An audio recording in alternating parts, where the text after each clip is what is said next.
2 सितंबर 2022 Indian football ने एक नई सुबह देखी। ऑल इंडिया फुटबॉल फेडरेशन को एक नया अध्यक्ष, नया सचिव और नई कार्यकारी समिति मिली थी। प्रफुल्ल पटेल के जाने के बाद देश भर के फुटबॉल फैंस ने इसे एक नई शुरुआत माना था और अब लगभग 4 महीने बाद कल्याण चौबे की अध्यक्षता में एआईएफएफ ने देश को एक नया रास्ता दिखाया है। यानी ऐसा भी कह सकते हैं कि देश के फुटबॉल को एक नया रास्ता दिखाया है। शनिवार 7 जनवरी को कल्याण और general secretary doctor Shaji Prabhakaran ने इंडियन फुटबॉल के लिए एक नया रोड मैप लॉन्च किया है। इस रोड मैप के मुताबिक टीम इंडिया 2047 तक फीफा वर्ल्ड कप खेल लेगी। इसके अलावा हमारी टीम एशिया की टॉप टीम्स में से एक बन जाएगी, चाहे मेंस की बात हो या विमेंस की। इस रोड मैप में और भी बहुत सारे वादे किए गए हैं, लेकिन उन पर आने से पहले आपको थोड़ा पीछे ले चलते हैं। एआईएफएफ ने अपना पहला रोड मैप 2013 में लॉन्च किया था। ये प्लान 2014 से लेकर 2017 तक का था। इसके बाद एक और रोड मैप आया था जिसे 2019 से 2022 तक लागू किया गया था। तो पहले इन दोनों रोड मैप्स में किए गए वादे और उनके रिजल्ट्स देख लेते हैं। पहले से शुरू करते हैं पहला रोड मैप। इस रोड मैप में एआईएफएफ ने एक नेशनल प्लेयर रजिस्ट्रेशन सिस्टम्स की बात की थी, जिसे शुरू भी कर दिया गया था। हालांकि इसके बावजूद उम्र में धोखाधड़ी के कई केसेस देखने को मिले हैं। इसी रोड मैप में ऐसा कहा गया था कि स्टेट एसोसिएशंस को मजबूत भी किया जाएगा, पर ऐसा देखने को नहीं मिला है। बल्कि स्टेट्स और फेडरेशन के झगड़ों को देखकर लगता है कि दोनों के बीच की खाई और चौड़ी हो गई है। फेडरेशन ने दावा किया था कि 2015 तक एक नेशनल विमेंस लीग शुरू कर दी जाएगी। वादा यह भी था कि 2017 तक हमारी टीम की रैंकिंग, विमेंस टीम की रैंकिंग 40 तक आ जाएगी। फीफा रैंकिंग्स में टॉप 40 टीम्स में से हमारी विमेंस टीम होगी और टीम 2018 एशियन कप के लिए क्वालिफाई करेगी। यूं तो विमेंस लीग 2016 में शुरू हुई, यानी 15 बोलकर 16 में हुई, पर बाकी वादे पूरे ही नहीं हुए। विमेंस टीम अभी भी टॉप 40 में शामिल नहीं हो पाई है। 2022 में इंडिया ने विमेंस एशिया कप में बतौर होस्ट हिस्सा लिया था। क्वालिफाई कर पाना अभी भी मुश्किल ही लग रहा है। उसी वक्त आईएसएल भी शुरू हुआ था। आई लीग तब इंडिया की टॉप लीग हुआ करती थी।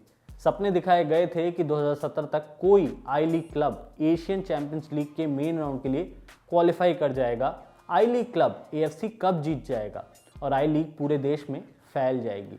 2017 छोड़िए, 2022 तक ऐसा नहीं हो पाया है। 2016 में बेंगलुरु एफसी की टीम एएफसी कप के फाइनल तक जरूर पहुंची थी, पर उस क्लब की सफलता का क्रेडिट एआईएफएफ को नहीं दिया जाना चाहिए। वो क्लब प्रोफेशनली चलाया जाता है और उस दौर में ये टीम शानदार फुटबॉल खेल रही थी।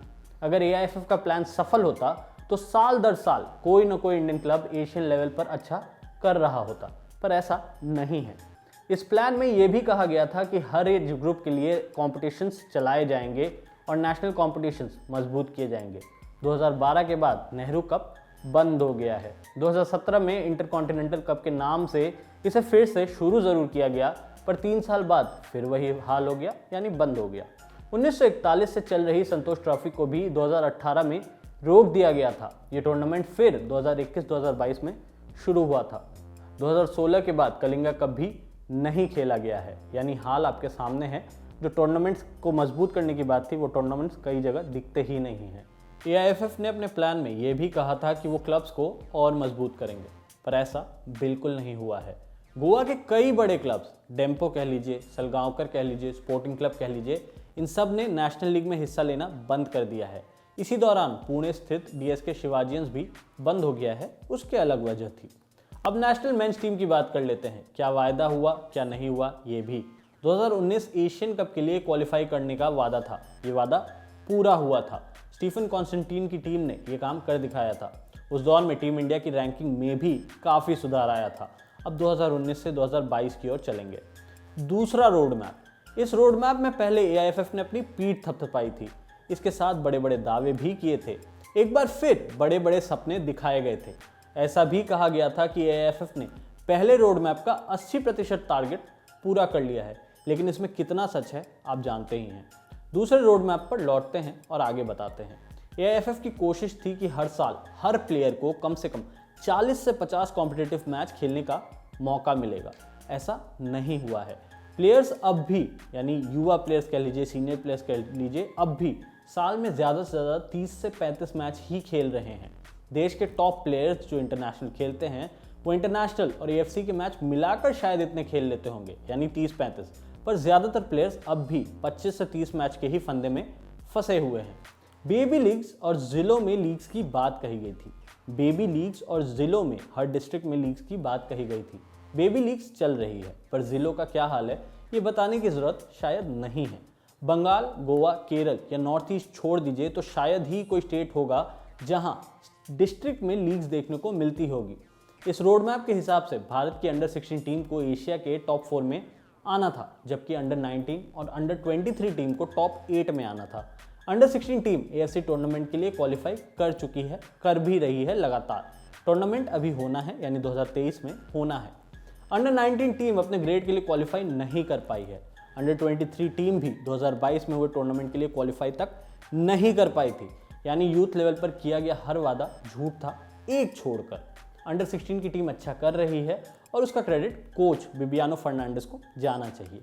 महिला फुटबॉल के लिए कई चीज़ें की जाने की कस्में खाई गई थी। लड़कियों के लिए जिले के स्तर पर यूथ लीग्स होनी थी, स्टेट लीग्स और मजबूत की जानी थी और 2022 तक इंडियन विमेंस लीग को 25 स्टेट्स तक पहुंचाना था।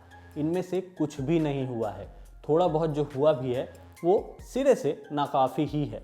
नेशनल सेंटर ऑफ एक्सीलेंस का वादा किया गया था, जो 2021 के आखिर तक पूरा हो जाना था।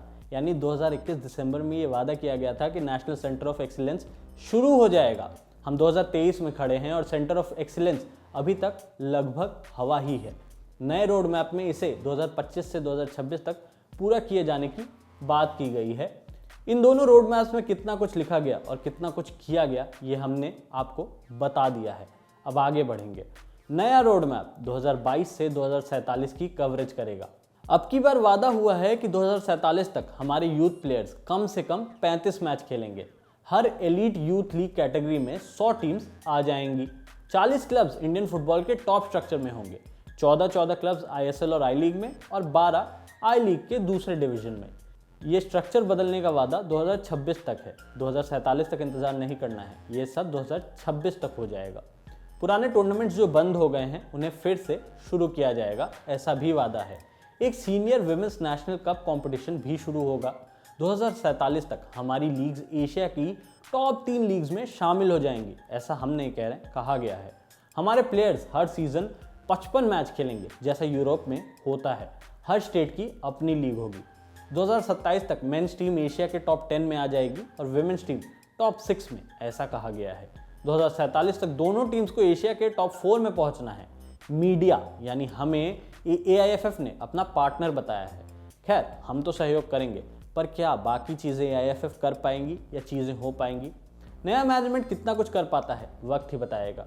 AIFF के हर काम पर हमारी नज़रें बनी रहेंगी और इंडियन फुटबॉल किस तरफ दिशा लेता है, किस तरफ मुड़ता है, कैसे आगे बढ़ता है, इस पर भी, इसकी बारीकियों पर भी हम नज़रें बनाए रखेंगे। नमस्कार, मेरा नाम है पुनीत और आप ललन टॉप स्पोर्ट्स देख रहे हैं। ऐसी एनालिसिस अगर आपको सुननी है, ऐसे फीचर्स अगर आपको सुनने हैं तो आपको हमारे चैनल को सब्सक्राइब करना होगा। बेल बटन भी दबा दीजिए, क्योंकि आपको ऐसे वीडियोस और कहीं नहीं मिलेंगे। और सोशल मीडिया पे हमें फॉलो करना मत भूलिएगा। ट्विटर, इंस्टाग्राम और फेसबुक के जरिए हम सारी अपडेट्स आप तक पहुंचाते रहते हैं। इस खबर में फिलहाल इतना ही। आप बताइए आपको कैसा लगा AIFF का नया रोड मैप कॉमेंट सेक्शन में। शुक्रिया।